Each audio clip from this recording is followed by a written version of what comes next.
All right, I'm headed downtown. Just got off work and I'm gonna go shoot a roll of film with my Canon AV1, which is an aperture priority camera it's made in the 70s or maybe like late 70s, early 80s, something like that. I've got a 50mm 1.4 lens on it, and we're gonna go shoot some stuff and see what we get.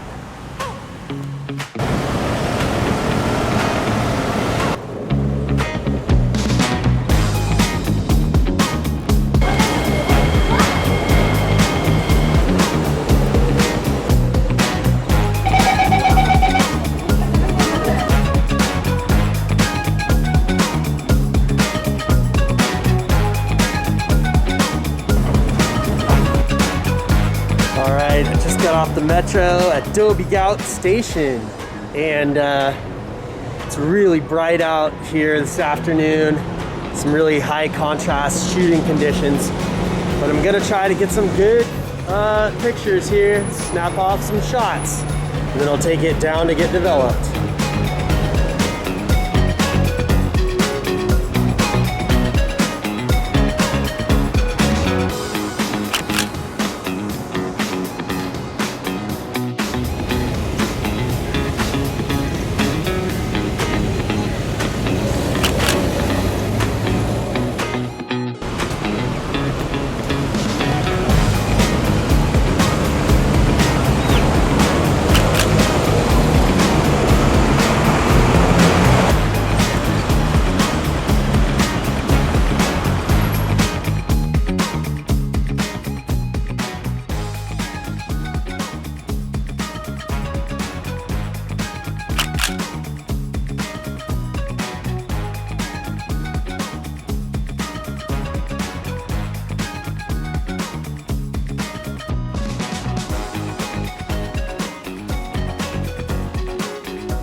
So in a lot of ways,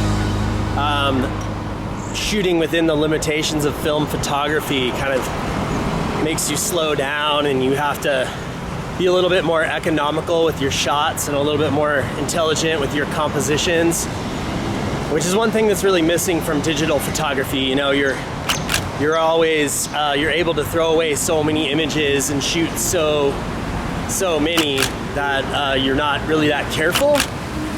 So it's kind of more fun, actually. I'm enjoying this process of just shooting film again, and actually having a nice camera with good quality optics and paying more attention to what I'm doing.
Yeah, it's really fun to just walk around and kind of shoot different angles on the street. I discovered some new little places that I've never been to in Singapore, so I think really paying attention. Photography is almost like a mindfulness pursuit, you know, just really paying attention to shapes and patterns and light and colors. Even though I'm shooting black and white, it often, I forget sometimes. I see something that looks like an interesting color, and then I remind myself that I'm supposed to be paying attention more to like shapes and contrast situations, really, more than anything. I got some really nice shots, I think. We'll see how they turn out.